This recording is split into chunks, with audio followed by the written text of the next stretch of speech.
তারাবির নামাজে যাবেন, ৮ রাকাত পেছনে না পড়ে ২০ রাকাত নামাজই পড়বেন। এটা কোরআন হাদিসে কোথাও নেই। ২০ রাকাতই নবী করিম সাল্লাল্লাহু আলাইহি ওয়াসাল্লাম পড়েছেন, সাহাবায়ে কেরাম পড়েছেন, ওমর রাদিয়াল্লাহু তাআলা আনহু এই সুন্নতকে বাধ্যতামূলক করে দিয়েছেন। আর এটা মিথ্যা কথা।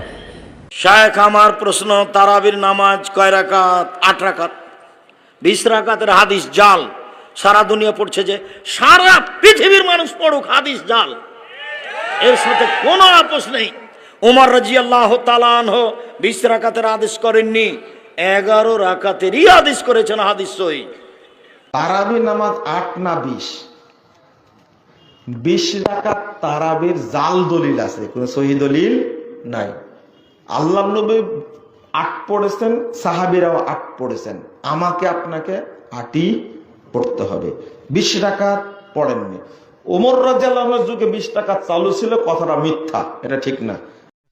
এটার উল্লেখ আছে সহিহ বুখারীতে, খণ্ড নম্বর ২, হাদিস নাম্বার 1147।